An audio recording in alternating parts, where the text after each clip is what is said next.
Barrientos, qué duda cabe, era un hijo de la Revolución Nacional. Había bebido y aprendido su ideología. Se había formado con aquello de la nacionalización de las minas, la reforma agraria y el voto universal. Desarrollista en función de lo que eran en ese momento las corrientes en boga, no podía abandonar ni las ideas básicas del Estado poderoso y su fortalecimiento, ni aquella cuota de populismo que llevó a los movimentistas a la máxima cresta de la ola del poder, respaldado por cientos de miles de bolivianos. Mi corazón es Cochabamba, Lalita y hermosa flor, así es mi tierra. Barrientos era un hombre esencialmente carismático, y lo era sobre todo en el campo. Por eso se apoyó de modo decisivo en los campesinos. Dominaba el quechua, no podía ser de otra manera, tarateño, como si fuera su lengua materna. Y en ese idioma se dirigía a los campesinos a cuantos lugares iba, en visitas diversas por el país. Barrientos fue una fuerza absolutamente incontrastable en el campo. Nadie puede discutirle su cercanía y su amor profundo por esa tierra que quizás comprendía mejor y lo comprendía mejor que los intelectuales de las ciudades. No estamos esclavos explotadores y los injustos, pero tampoco estamos como extremadores, como los farsantes, como los que engañan, como los que hacen montañas de calumnias y de mentiras.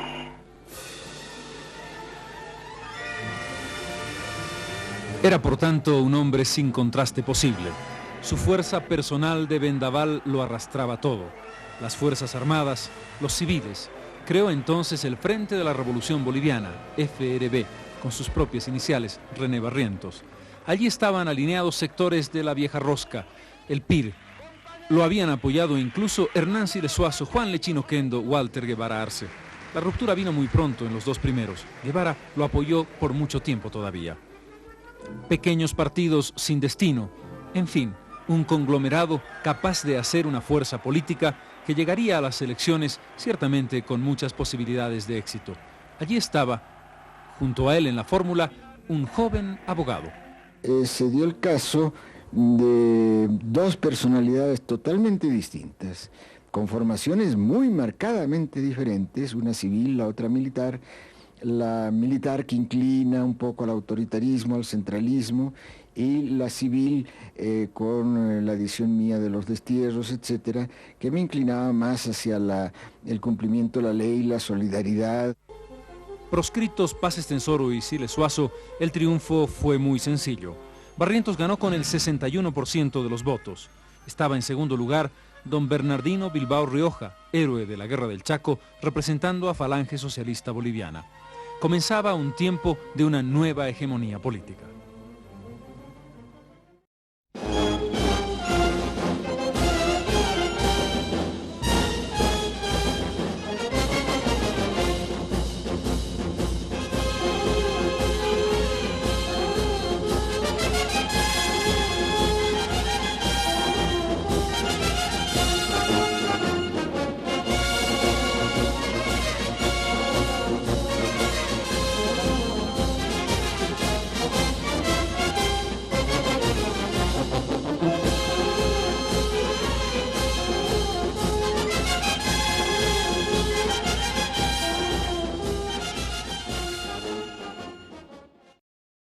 Autoritarismo, verticalismo excluyente.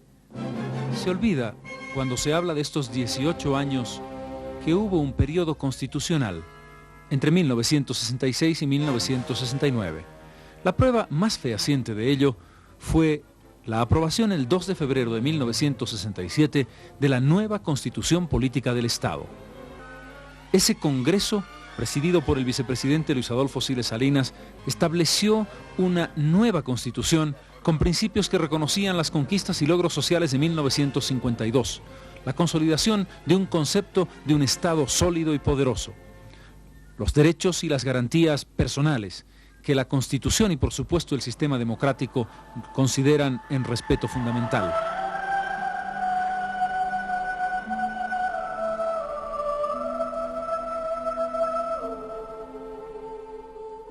Todos aquellos elementos, la separación de los poderes y una nueva práctica que incluía elementos de filosofía política, social y económica, estaban consagrados en ese texto.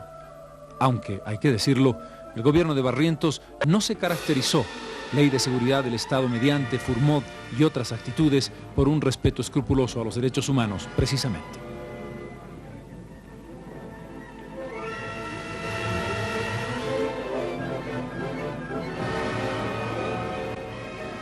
En esa personalidad contradictoria había un punto central: los campesinos, la base de toda su fuerza, de su credibilidad, de la incontrastable posición que el país le reconocía.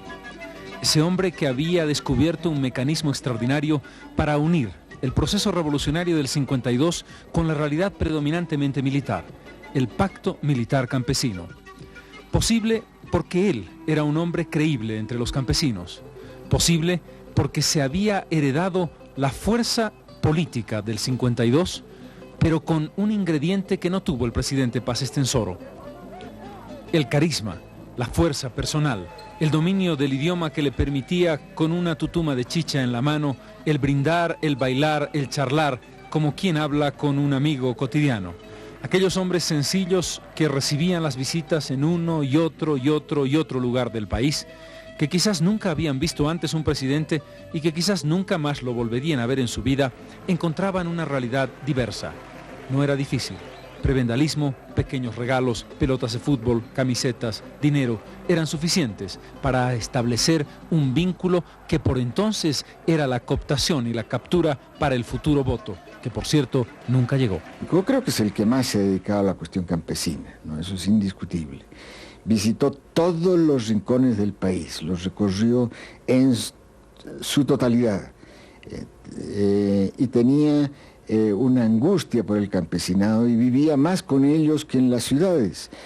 Eso hizo que el campesinado se sintiera alentado por ver a gente en lugares donde no llegaba un párroco o un médico, de llegar al presidente de la República. Era un populista, la quinta esencia del populismo. ¿Quién sabe si podemos hacer algún parangón entre Belzu y Barrientos, por ejemplo? ¿Qué presidente o qué presidentes de Bolivia tuvieron su carisma? Es difícil saberlo en la distancia. Barrientos lo tuvo. En cambio, el general Barrientos no era ni nacionalista ni nada. El general Barrientos era un gualaicho de la política, que aglutinó a su alrededor a toda la reacción, a todos los que estaban descontentos de la Revolución Nacional, y que entonces se aglutinaron sin distinción de clases, sin distinción de partidos, sin distinción de creencias, bajo el impulso del imperialismo que vino aquí a encontrar en Barrientos a su mejor agente. No es para nadie un misterio que Barrientos fue un instrumento de la CIA en Bolivia. Esos duros juicios de don Augusto Céspedes nos obligan a repensar la etapa histórica. Barrientos representaba en Bolivia un cambio que se había dado en toda América Latina.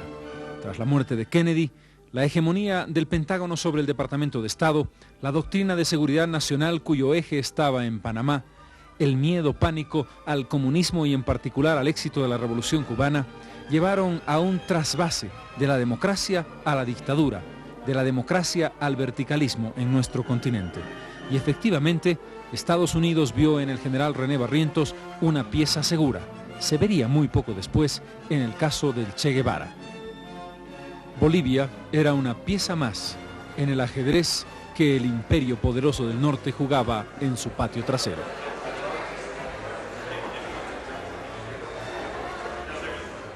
Si la relación de René Barrientos Ortuño con los campesinos fue prácticamente idílica, su relación con el mundo obrero y proletario fue ciertamente traumática.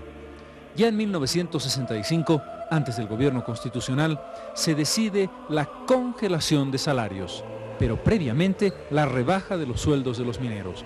Fue un golpe demasiado duro. Allí viene la ruptura con Juan Lechín, un primer enfrentamiento y el exilio de varios dirigentes. Era solamente el preámbulo. Pocos años después, ya en pleno gobierno constitucional, La noche de San Juan de 1967 se produce uno de los hechos más terribles de nuestra historia moderna, la llamada Masacre de San Juan.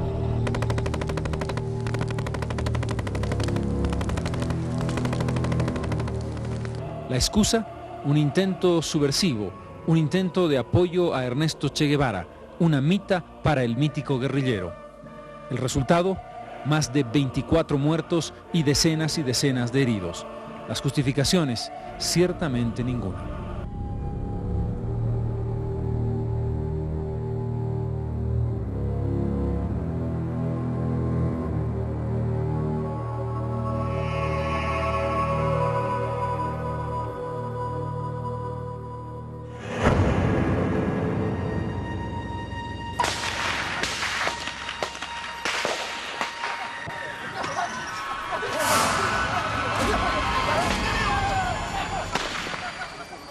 La masacre de San Juan es una cuestión más montada que evidente y que real. Yo no puedo negar, nadie puede negar de que el ejército se vio en la necesidad de ingresar a las minas porque era un hecho seguro de que los mineros iban a reaccionar a favor del Che Guevara, porque fue entonces el asunto de la masacre de San Juan.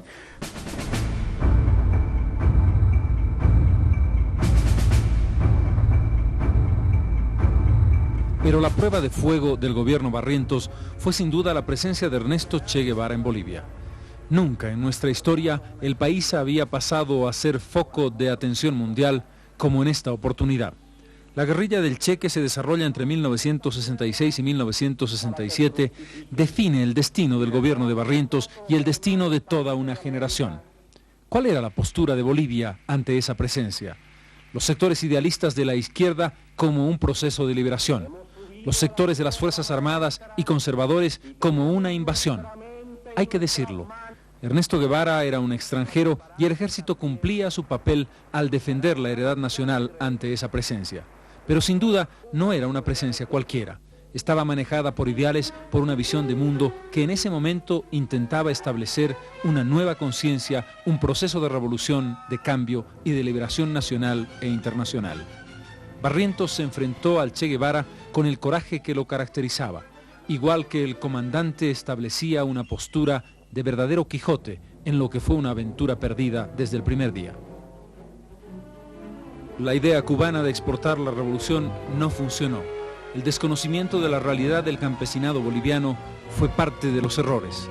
El haber sido descubierto el movimiento guerrillero en plena preparación marcó también el final, que sería dramático. A pesar de ello, el Che Guevara generó bajas importantes y desazón en el ejército boliviano. Tuvo que venir el apoyo norteamericano a través del entrenamiento de los Rangers.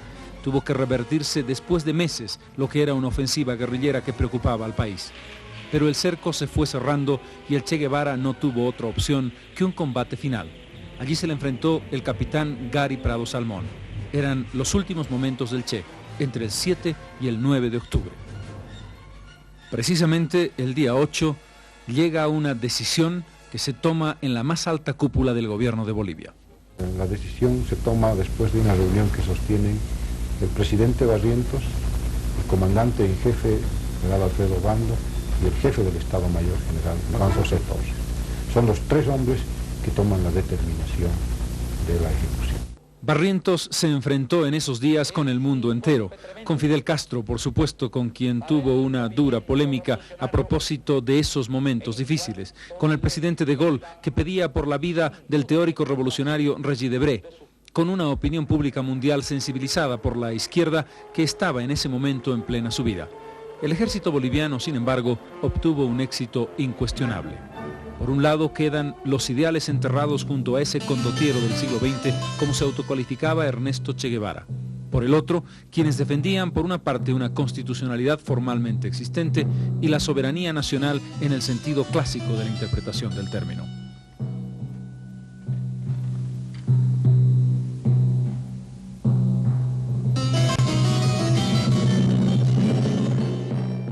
If the governments are going to be justice, I don't think we'll have any guerrillas. But especially, not only depends on Castro, depends more than Castro from ourselves. We have to be very in hurry, not to permit the people to be so poor.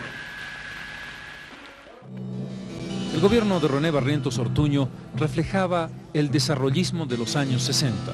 Reflejaba la creencia de que había que crecer y crecer fuertemente, que no importaba el costo social de ese crecimiento. Las ideas cepalinas habían calado hondamente. Se hicieron progresos en el campo de la construcción, el boom de la propiedad horizontal, obras de infraestructura como la represa de Corani, por ejemplo, los caminos de penetración 1 y 4, elementos que mostraban una nación que estaba creciendo, sin duda, con un nivel de endeudamiento para entonces todavía pequeño, pero sobre la base firme de que era imposible el crecimiento económico sin inversión externa y una liberalización en la ley de inversiones. Se seguía, en definitiva, el modelo del último gobierno de Víctor Paz Estenssoro. El presidente Barrientos, que fue muchas veces implacable con sus enemigos, con quienes intentaron darle golpes de Estado, con los opositores, con los sectores más populares, que creó grupos de represión que funcionaron, si no con la virulencia del control político, con una acción implacable permanentemente, que exiló, que desterró, que apresó, tenía también la posibilidad de discursos de este carácter. La injusticia social, la angustia del habitante boliviano y el atraso de la nación son consecuencia de muchas decenas de años de imprevisión, de explotación, de discordias, de anarquía y demagogia que durante el pasado alentaron los regímenes políticos imperantes, los partidos despechados y los instigadores del odio y del desacato. Si cae este gobierno, ¿cuál sería la alternativa?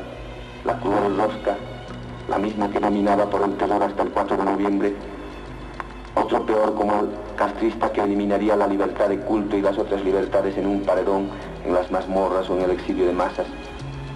Este gobierno cree en el bien, profesa la democracia, pero cree que sin orden, sin paz y tranquilidad, sin capital financiero y tecnológico, no podrán haber condiciones para la verdadera y duradera paz social.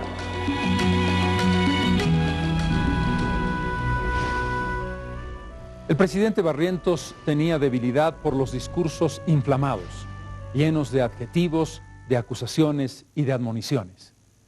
Era un hombre profundamente comprometido con lo que hacía y totalmente enamorado del poder. Hay quien dice que si hubiese sobrevivido más tiempo, las inclinaciones a la dictadura franca hubiesen sido mayores que la formalidad democrática. Esas son especulaciones. Barrientos dejó en su gobierno un conjunto de elementos de herencia que no podemos olvidar. Una democracia que en el fondo fue autoritarismo. La confrontación exitosa frente a un guerrillero que en la historia dominó como mito el imaginario de Bolivia y el imaginario continental. Hoy, por supuesto, Barrientos es una figura que se ha ido diluyendo en el tiempo, pero que tuvo una personalidad dominante y que marcó el fin y el comienzo de una etapa histórica que no salió nunca del concepto de nacionalismo.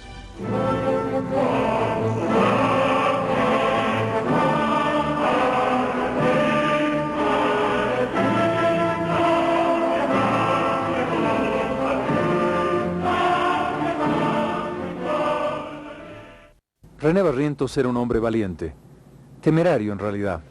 Amaba volar, amaba los aviones y la posibilidad de ir ligero de un lado para otro. Nunca pudo dejar de ser un piloto, nunca pudo dejar de viajar de un confín a otro del país. Allí lo encontraría la muerte. La había desafiado tantas veces, desafiando a los mineros con una dinamita en la mano, o a los periodistas diciéndoles, escojan qué paracaídas quieren, para lanzarse precisamente con uno de los paracaídas en los que había caído muerto un recluta. Así era ese hombre.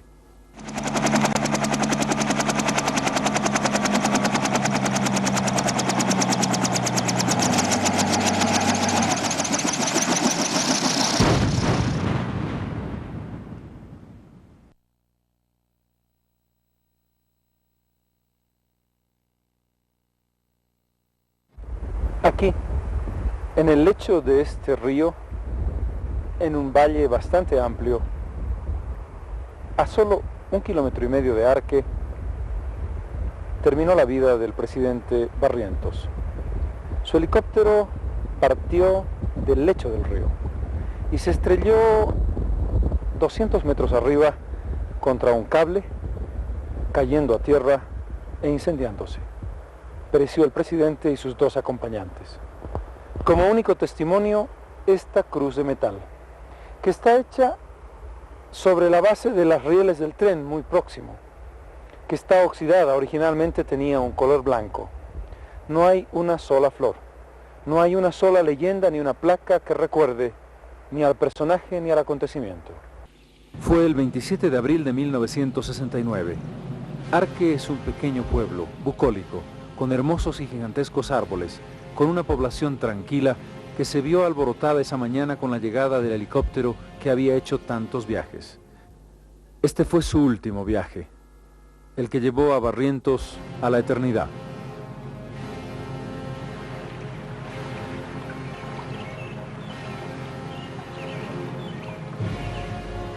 Arque, como otras muchas fechas en la historia de Bolivia, ha dejado muchas preguntas sin responder. ¿Fue un accidente? ¿Fue un atentado? Es difícil saberlo. El tiempo no ha resuelto la incógnita. Entre las posibilidades está la de que fuera un atentado. Se mencionó una conspiración que incluso llegaba al interés del general Obando. Se mencionó un ejecutor, el entonces oficial Faustino Rico Toro. Empieza ya una especie de conjura política para crear este sentimiento de que hubiera sido el general Obando, de que hubiera sido su instrumento más lógico y más cercano, que era yo, por querer ser su ayudante, y porque inventaron una serie de tramoyas inclusive donde habían faldas por medio que indudablemente yo desestimé. Ya las acusaciones se hicieron públicas, hubo un súbdito extranjero que hizo las acusaciones en forma frontal, y de allí yo vine a presentarme. Suerte que tengo es que la gente que va hasta aquel lugar, que creo que ustedes lo han hecho, se podrá dar cuenta que de aquí a allá, en aquella época eran mínimo 8 horas. Una persona que hubiera ido a hacer un atentado tendría que haber ido con un día de anticipación y estar un día después, lo mínimo, si tomaba todas las precauciones. Vinieron posteriormente algunas agencias de seguros personales del general Barrientos y de seguros de la nave, y demostraron fehacientemente de que se trataba de un accidente, e inclusive 2 años más tarde se hicieron una exhumación donde el propio suegro del general Barrientos, un galeno muy afamado de Cochabamba, estuvo y presenció, porque ya corrieron las versiones de que había sido derribado y que estaba con heridas de bala. Allá constataron que absolutamente no había ninguna lesión de bala ni ningún vestigio de que hubiera habido un atentado. La noticia de la muerte del presidente corrió como reguero de pólvora en el país. Llegó muy pronto a La Paz. El hombre fuerte del gobierno estaba en los Estados Unidos. Nadie sabía qué hacer. En la confusión, sin embargo, primó el sentido de la sucesión constitucional. Y estaban cerradas las puertas del palacio, había guardia y había orden de no dejarme pasar. Pero había mucha gente en la plaza que empezó a presionar para mi ingreso, y finalmente el jefe que estaba al mando del palacio seguramente se comunicó con Miraflores y le dieron instrucciones para que me dejaran pasar, y pasé. Y allí ya me tomaron el juramento, pronuncié unas primeras palabras y así asumí el mando. Le tomó el juramento el que era presidente del Senado en ese entonces, Manfredo Kempf, el padre de este Manfredo, ¿no? Y se posesionó. Luego se reunió con el mismo gabinete que tenía Barrientos, y tuvieron una sesión de emergencia, y todos los ministros le decían: doctor Siles, usted tiene que dictar estado de sitio, puede ocurrir algo muy grave. Y él dijo: ¿por qué? Yo soy pacifista, yo soy boliviano, soy presidente de todos los bolivianos, ¿a qué le va a venir el estado de sitio? No era adecuado.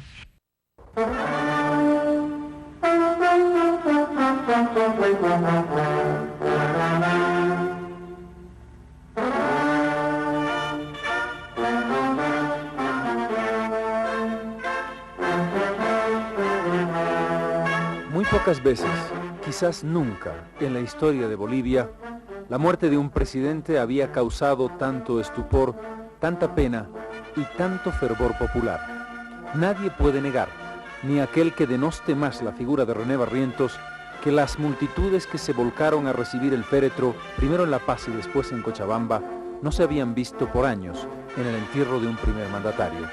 Barrientos despertaba pasiones, las despertó también en el día de su entierro. El silencio de quienes nunca lo quisieron, el llanto, la desesperación, la soledad de quienes verdadera y genuinamente lo amaron. Barrientos, hombre de pasiones, fue también un hombre que había dejado como testimonio en su vida personal el amor y el desamor.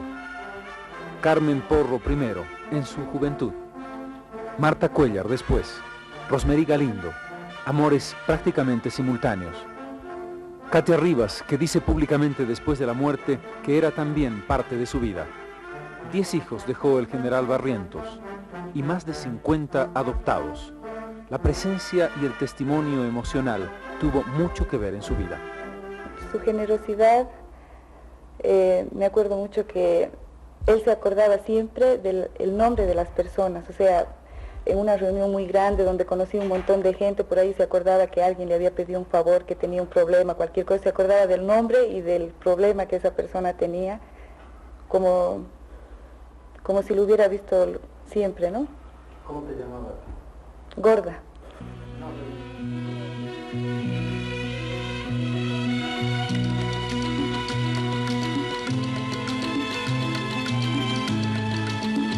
Tantos años después de su muerte, en el cementerio de Cochabamba, nada más entrar, una de las primeras tumbas, allí está, con un busto, un frondoso árbol detrás y lo que nunca falta, decenas y decenas de ramos de flores.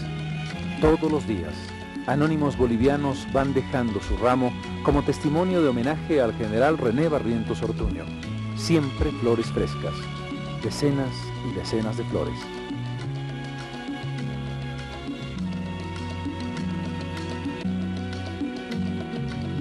Barrientos fue, como todos, un hombre de carne y hueso, con sus más y sus menos, turbulento, contradictorio, apasionado, justo muchas veces, injusto muchas otras.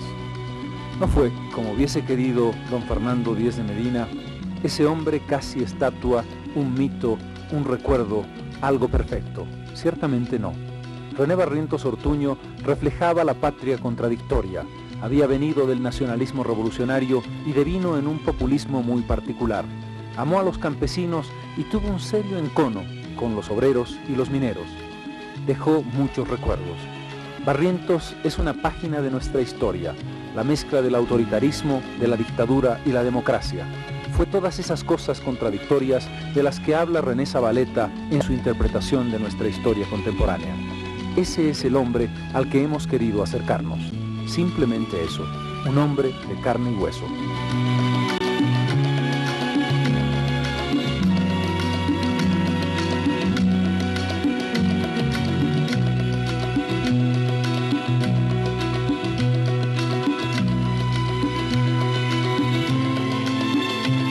Necesitamos hombres verticales, hombres tenaces, hombres honestos y limpios. Ellos son los que van a edificar la verdadera paz.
Una amenaza latente, un miedo, tal vez, es de los francotiradores que apunten hacia la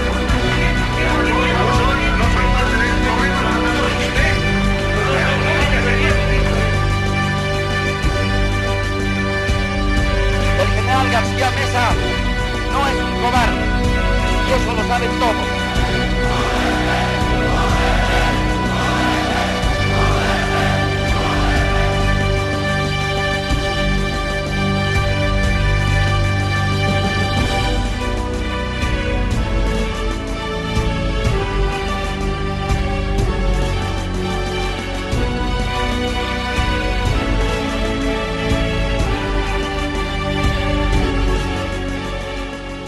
En 1986, 4 años después de la reconquista de la democracia, se produce en el país un momento dramático.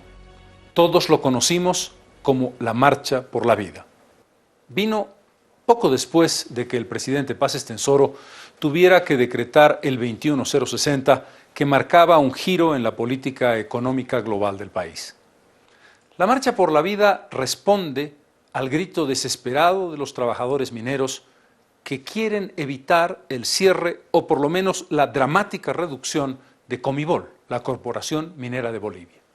El gobierno de Paz, que tenía que resolver la hiperinflación, se ve golpeado adicionalmente por la crisis del precio internacional del estaño. Y en ese contexto decide reducir casi hasta la nada a la empresa que el propio presidente Paz Estenssoro había creado el 31 de octubre de 1952. La Marcha por la Vida es la decisión espontánea, el grito desesperado de los trabajadores mineros que deciden ir a pie desde Oruro hasta La Paz para tratar de evitar lo inevitable, para forzar al gobierno a que no lleve adelante esa reducción. Esta es la historia de esa epopeya, pero es también, muy importante decirlo, la historia de cuáles fueron los antecedentes que construyeron en el estaño el símbolo positivo y negativo, paradójico, del desarrollo económico y de las condiciones durísimas de carácter social que vivieron los trabajadores desde que en 1900 aparece la mina La Salvadora.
Desde que en 1900 Simón Patiño descubriera la mina La Salvadora con la más importante veta de estaño en el mundo,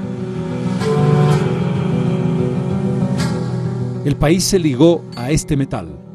El llamado metal del diablo fue el sino de la historia económica boliviana hasta bien avanzado el siglo XX. En los años 20 y 30, 3 nombres, Patiño, Jósil y Aramayo, los denominados varones del estaño, controlaron todo el proceso productivo de la minería y controlaron el 80% de las exportaciones del país. El superestado minero se llamó, un bloque de 3 personas que en realidad estaban controlando casi la totalidad de la economía exportadora boliviana.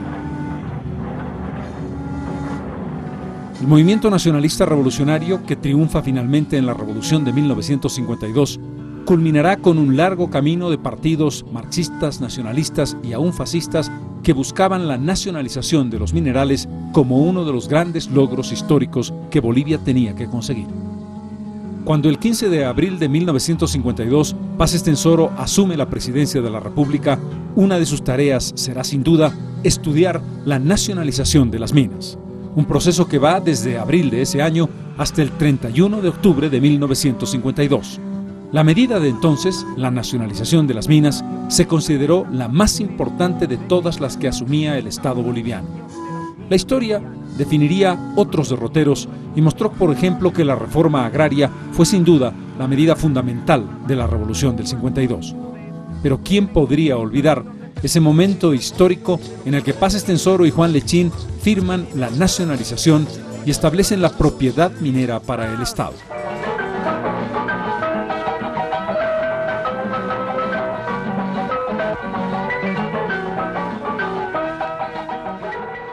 El decreto de nacionalización se firmó contando con el control obrero, una medida política sin precedentes en el continente que demostraba fehacientemente la importancia capital del poder sindical, cuya fuerza se mostró nítidamente en los 12 años de gobierno del MNR.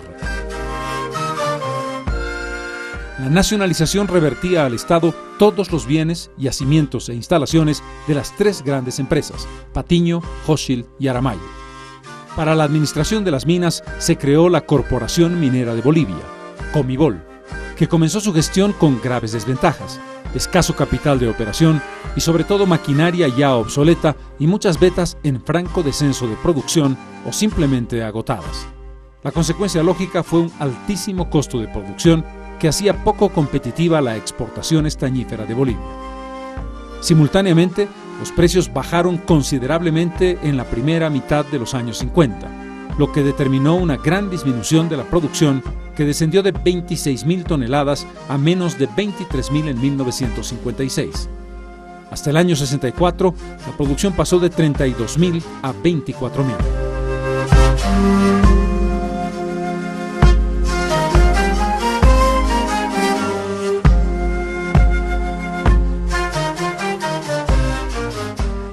Por si fuera poco, a esto se sumó el famoso y demagógico cambio de razón social, por el cual se pagó beneficios sociales a todos los obreros de las minas nacionalizadas y luego se los volvió a contratar, lo que significó una erogación muy alta de dinero, creándose además inflación. La Comibol se descapitalizó por un monto superior a los $100 millones, una verdadera fortuna en la época.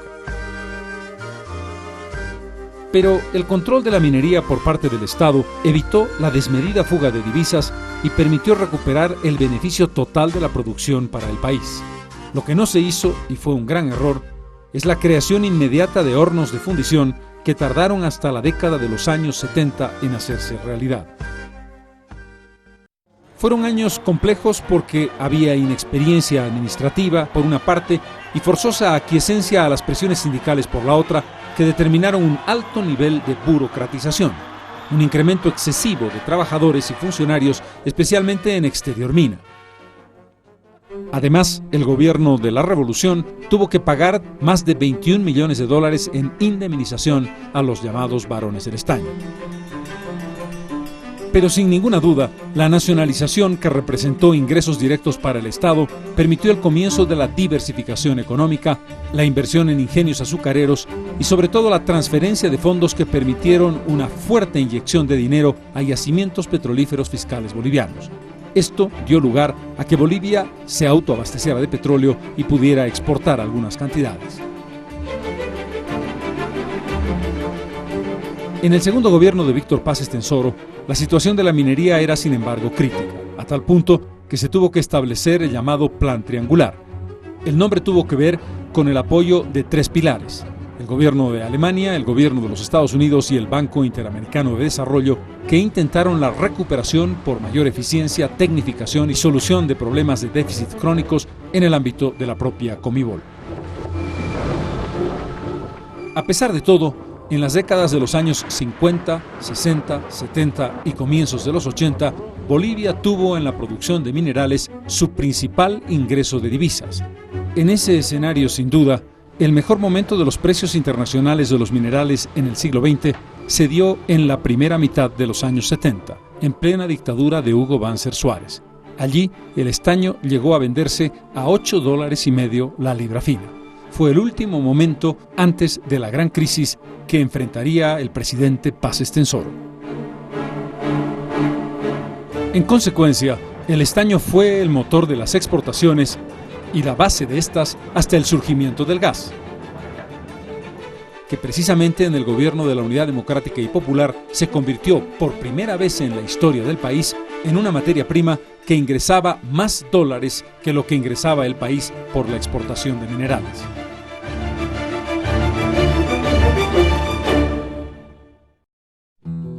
La crisis del estaño se veía venir no porque los precios estuvieran comenzando a bajar, sino porque el costo de producción se había hecho insostenible.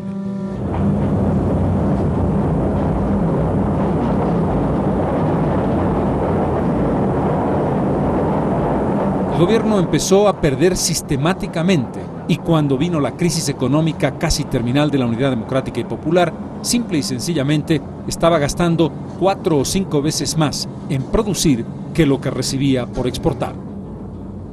Comibol estaba objetivamente en quiebra. Es un lugar común afirmar que el 21060 fue el que motivó el despido masivo en Comibol. No es cierto. El decreto que vino después de la famosa frase del presidente Paz Estenssoro, Bolivia se nos muere, hablaba de una descentralización de Comibol.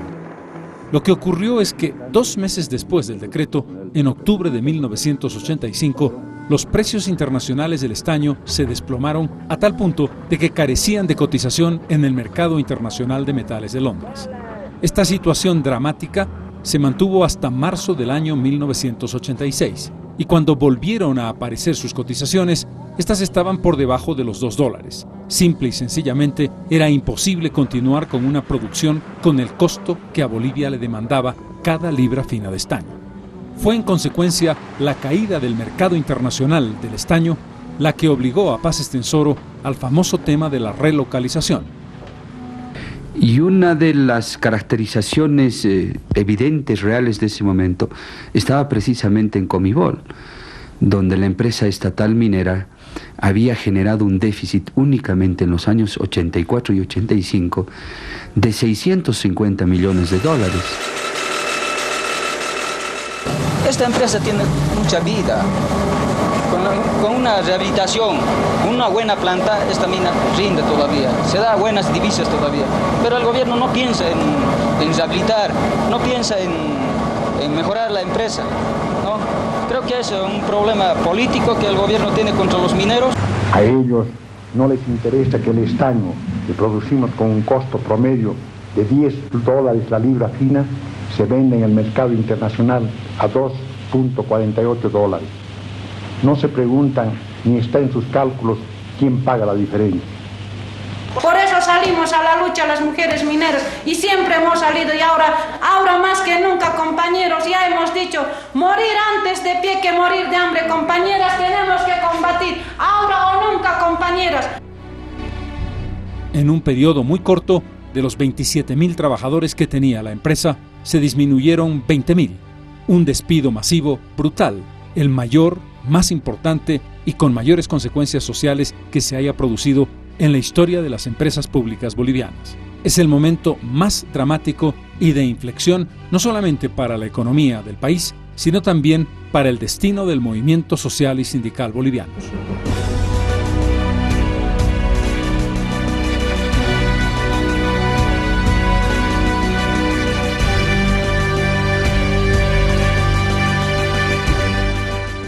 Esas estremecedoras imágenes de gente, hombres, mujeres, niños que abandonan los centros mineros con sus pocas pertenencias fueron el detonante de una decisión.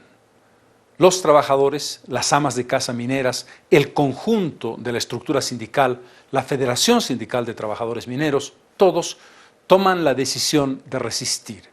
No se puede aceptar en silencio lo que el gobierno inevitablemente tiene que hacer. Este es un juego de suma cero. El gobierno que está atrapado porque el costo de producción supera largamente las posibilidades de llevar adelante una política que no sea de quiebra y desastre para la Comibol.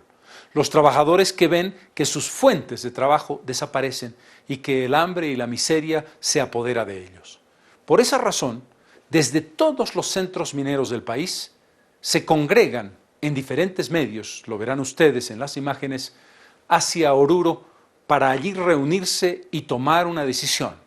¿Qué es lo que en conjunto iban a hacer para enfrentar esta crisis que amenaza no solamente con sus fuentes de trabajo, sino con su propia subsistencia?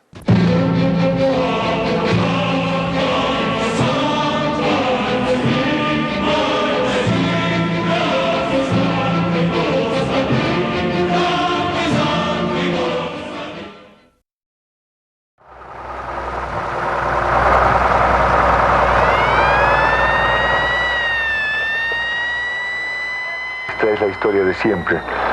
Nosotros no haremos nada por trasponer las barreras de los tanques ni cosas parecidas. Es una pena que el gobierno esté utilizando así a las Fuerzas Armadas.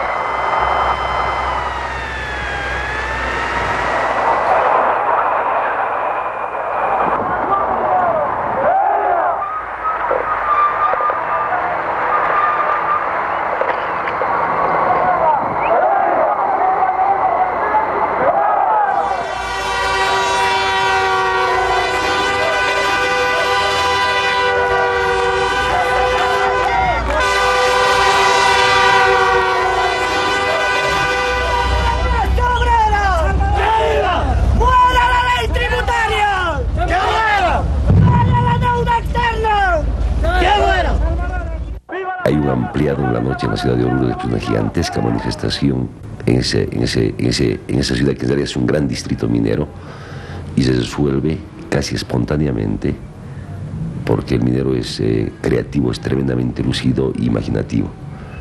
Se resuelve en la noche iniciar la marcha a la paz de todos los trabajadores.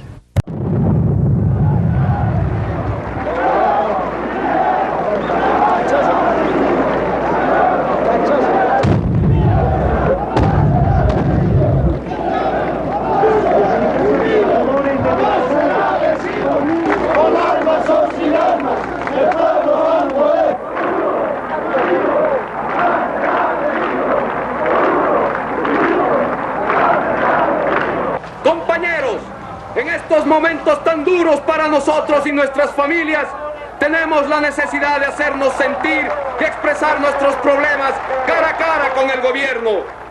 Nosotros, los mineros de base, compañeros, sabemos que el cierre de las minas ocasionaría el desempleo y la casi desaparición de Oruro y Potosí. Tenemos que llegar hasta la paz, compañeros. No importa si es caminando, en una gran marcha que simbolice nuestra lucha. Una marcha, compañeros, por la vida de los mineros. Esa marcha era legítima de parte de los trabajadores mineros y de la gente que reside en los distritos mineros de Potosí y Oruro. Lo que pasó fue que a medida que esa marcha se fue desarrollando, se fue convirtiendo en una marcha de tipo político. Toda lucha por los salarios, por el trabajo, por las reivindicaciones sociales, que son objetivos que mueven a las masas, cuando se generalizan, se truecan en movimientos políticos. ¿Están cansados? Se produjo esta expresión político y social de un grado y de una magnitud que considerábamos nosotros en ese momento como un riesgo para la estabilidad del gobierno y como un riesgo para la tranquilidad interna del país. Hay un abuso de usar un lenguaje tramposo, ¿no? La marcha por la vida estaba contra el modelo, ¿no? El modelo planteaba la privatización, la liquidación de la minería estatal. Nosotros defendimos eso y lógicamente estábamos políticamente enfrentados.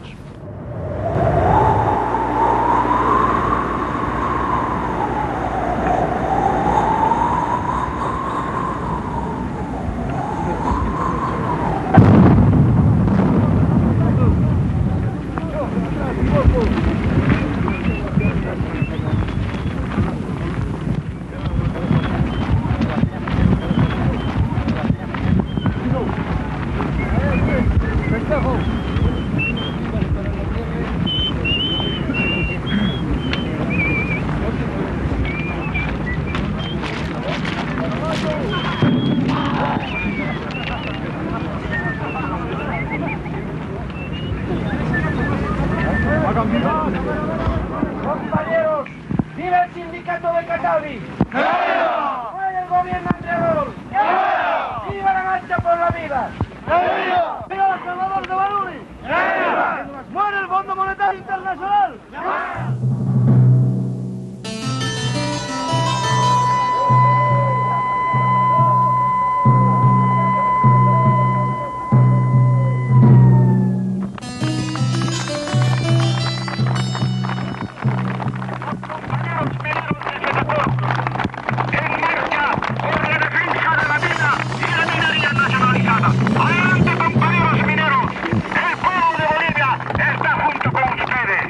A través de conversaciones que se estaban manteniendo con las dirigencias de los trabajadores mineros, hubiésemos podido encontrar alguna solución para permitir que la marcha ingresara a La Paz.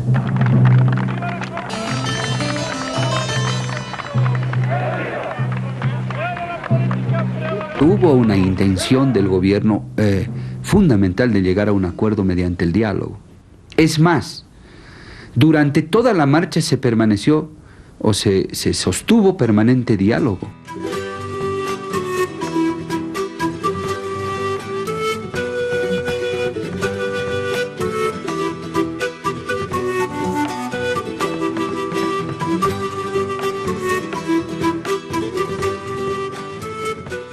Era tan abundante la comida que muchos compañeros tenían problemas de indigestión. O sea, es una marcha de una extrema solidaridad de los compañeros campesinos que nos permitieron así llegar en horas de la tarde, después de 6 días, a Calamarca.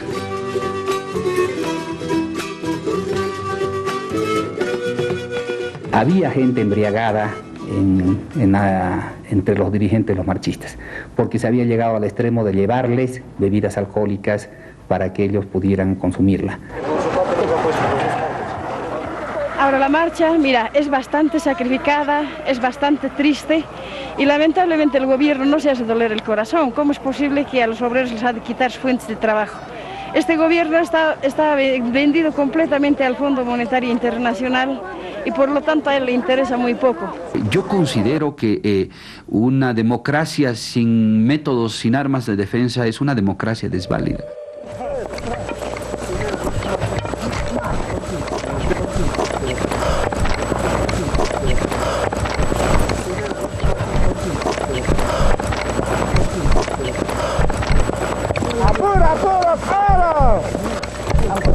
A medida que se acercaba la marcha hacia la ciudad de La Paz, había una especie de clamor entre la ciudadanía paceña de que evidentemente había que pararlo.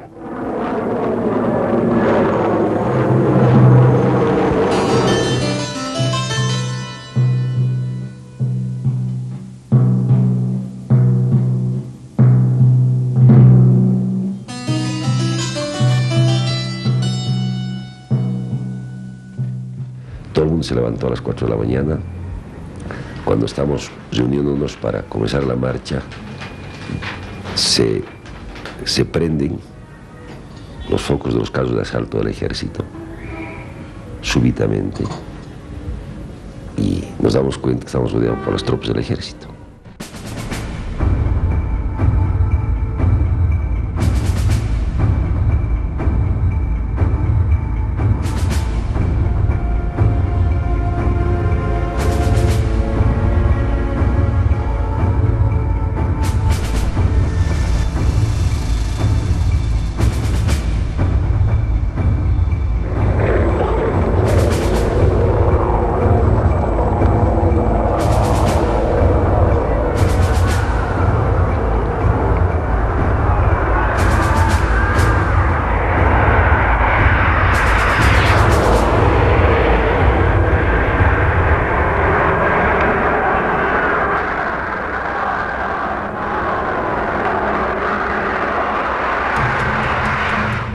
¡Abajo el gobierno fascista!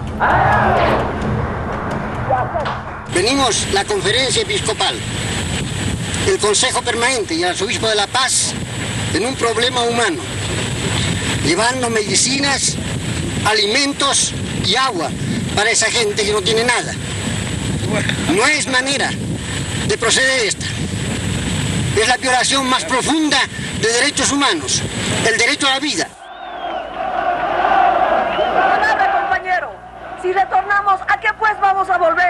Si allá en las minas ya no tenemos nada, ya no podemos aguantar más esta hambre, esta miseria. Hemos avanzado hasta aquí con tanto sacrificio que no podemos volver. Necesitamos llegar hasta la paz y hacer valer nuestros derechos.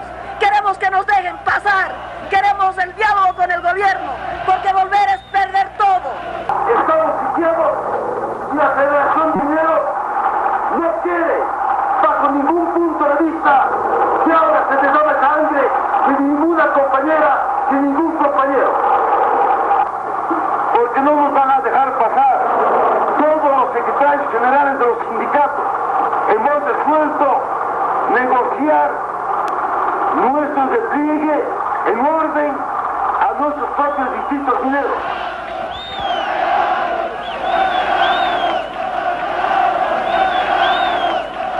Aquí en Calamarca hemos sido rodeados por las Fuerzas Armadas, las fuerzas de la policía y el aparato civil represivo del Ministerio del Interior. Además de estar sitiados, hemos estado en los hechos prisioneros. Los 8.000 trabajadores hemos estado prisioneros acá en esta zona. El ejército tenía la orden de no hacer avanzar un solo paso más a los trabajadores mineros. Y nosotros hemos resuelto, después de una discusión de un balance político, dar este paso atrás para preservar la vida de nuestras compañeras y compañeros trabajadores.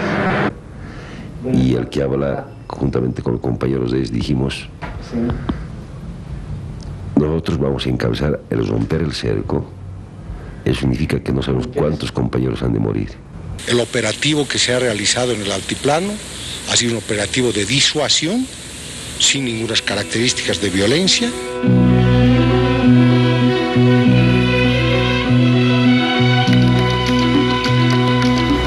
Con la frente en alto le decimos a este gobierno moviadenista: tal vez con sus fuerzas podrá echar a miles de trabajadores de las minas, pero al hacerlo estará echando semillas de revolucionarios en este país, quienes germinarán también a muchos revolucionarios para liberar definitivamente a Bolivia.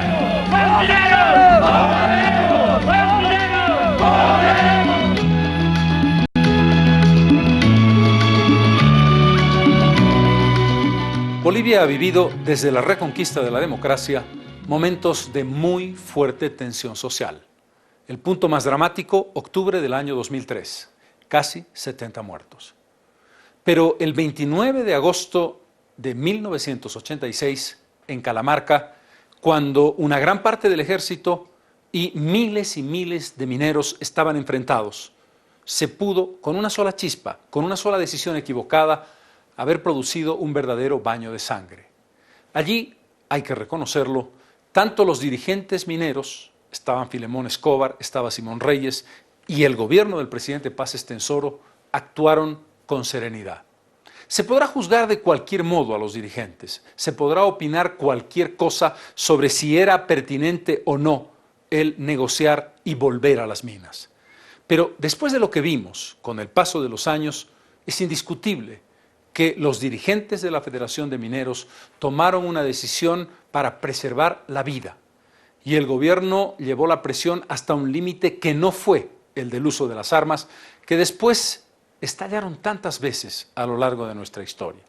A pesar de ello, se quedó un sabor amargo de crítica, de análisis, de lo que pasó después, de echar cuentas a quienes habían decidido frenar la marcha y volver al punto de origen. La historia, sin embargo, y esto siempre ocurre, dejó lecciones y dejó semillas y dejó un fuego encendido. Lo que vivió la democracia después de la Marcha por la Vida es una prueba de ello.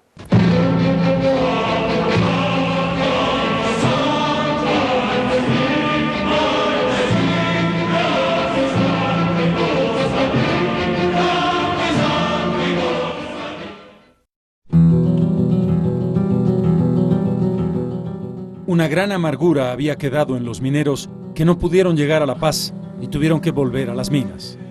Como consecuencia, un debate, la crítica durísima a quienes habían dirigido al movimiento obrero, Simón Reyes y Filemón Escobar, y lo que sería un cambio radical en la dirección de la Central Obrera Boliviana. Pero tendrían que pasar 2 décadas antes de la recuperación del movimiento popular. Yo creo que ahí fuimos muy responsables con la sociedad civil, muy responsables con los compañeros mineros, porque nosotros obligamos a los trabajadores mineros, como dirigentes, a replegarnos y no romper el cerco para no tener cientos de mineros muertos sin ninguna perspectiva mañana. El movimiento de la Marcha por la Vida se agota porque no logra ser nacional, no logra generalizarse y no puede vencer la resistencia armada que le opone el gobierno, la represión, porque coloca pues a los del ejército en el camino para que impidan que lleguen a la paz, y eso no pueden vencer porque en la paz no están, los obreros no están en la calle. Ha fallado ya pues en esa época la dirección de la Central Obrera Boliviana. Ellos se han agotado, no han podido convulsionar a todo el país, no han podido generalizar esa lucha. Que no tienen otro medio que recurrir a la represión de los trabajadores y del pueblo boliviano para llevar adelante sus medidas. Durante toda la marcha no se disparó un tiro de parte del ejército y los tanques y tanquetas estuvieron simplemente precautelando a la marcha. En otras palabras, desde el punto de vista disuasivo, la acción de las Fuerzas Armadas y del gobierno fue un éxito, porque no se disparó un tiro, no hubo ni un herido, no hubo ni un muerto, y por el contrario, la marcha volvió, se la disolvió y los mineros retornaron a sus lugares de donde habían venido. Yo creo que son situaciones de direcciones, puesto que las masas estaban en ascenso, las masas estaban decididas a asumir cualquier situación. Lamentablemente las direcciones son los que mediaron, los que apaciguaron por la firma de un convenio que hasta ese momento yo lo considero sigue traidor. Y en ese momento, si las cosas hubieran sido adversas, si el momento adverso hubiera enfrentado al ejército, tal vez pudiera ser otra cosa. Pero lamentablemente hay muchos argumentos que ponen quienes han firmado el convenio, pero nosotros como trabajadores de base estábamos decididos que pasen por nuestros cuerpos. Y más que todas las compañías amas de casa, quienes son las que han frenado en el camino el ingreso al cerco más pequeño, por decir, del ejército represor. La situación nuestra era dramática. Ellos esperaban la orden de sus dirigentes para romper el cerco. Nosotros ordenábamos romper el cerco, es probable que hubiéramos roto el cerco, no sabemos cuántos compañeros hubieran caído muertos.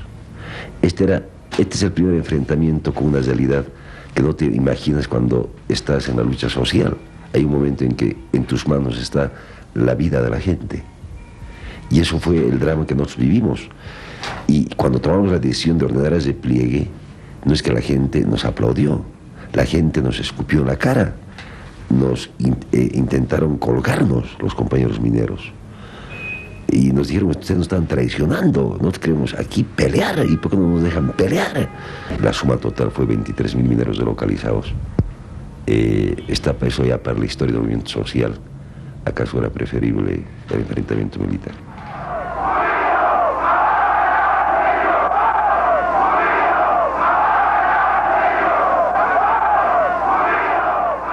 Hago una fraternal exhortación a los bolivianos, a todos, sin distinción de posiciones políticas, para que podamos levantar a nuestro país de su postración, que seamos lo suficientemente generosos para pensar en magnitud nacional y no en intereses sectarios. Tomemos el camino del servicio de los intereses superiores de la nación y establezcamos un pacto para salvar a la patria. Y cuando me refiero a este nuestro pedazo de tierra, incluyo sin duda a los hombres de la clase trabajadora que merecen un mejor futuro. Agotaremos todos nuestros esfuerzos para que así sea. Ayúdenme a levantar el país de los escombros. No nos dejemos derrotar por los problemas y así seremos dignos del nombre de bolivianos. Ese discurso marcó el fin de la influencia histórica de la Federación Sindical de Trabajadores Mineros de Bolivia. Desde la década de los años 40, los mineros habían sido la vanguardia popular y quienes se habían enfrentado al Estado o se habían aliado a él cuando éste marcó la revolución. Ese cierre, sin embargo, a mediados de los años 80, no hacía pensar ni remotamente lo que vendría en sustitución de la influencia minera. Sería el movimiento cocalero, las 6 federaciones del trópico, quienes producían coca ilegal en el Chapare, quienes marcarían el cambio desde fuera del sistema político y llevarían finalmente a la presidencia de la República, en el contexto de movimientos sociales de diversa naturaleza, a un indígena como presidente en el año 2006. de soldado en reserva de las Fuerzas Armadas a capitán general de las Fuerzas Armadas. El 29 de agosto de 1986 se cierra dramáticamente una página de la historia de la minería, de la política y de los movimientos sindicales de Bolivia. El ferrocarril que traslada a los trabajadores de vuelta a los centros mineros es el referente de un tiempo que va a terminar, pero será solo un paréntesis.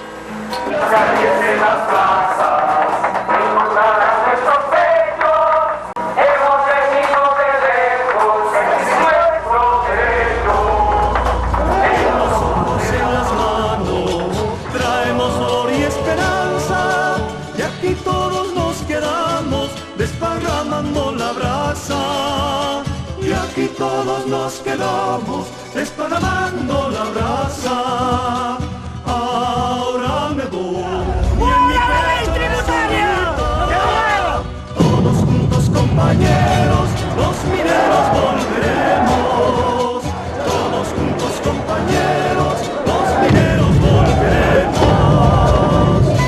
No volverán a sangrar las calles del campamento, ni se escucharán lamentos en las noches de San Juan. Y si nos quitan el pan a fuerza de dictaduras, nuestra lucha será dura por pan y por libertad. En las calles, en las plazas, encontrar nuestros pechos. Hemos venido de lejos a exigir nuestros derechos. Hemos venido de lejos a exigir nuestros derechos.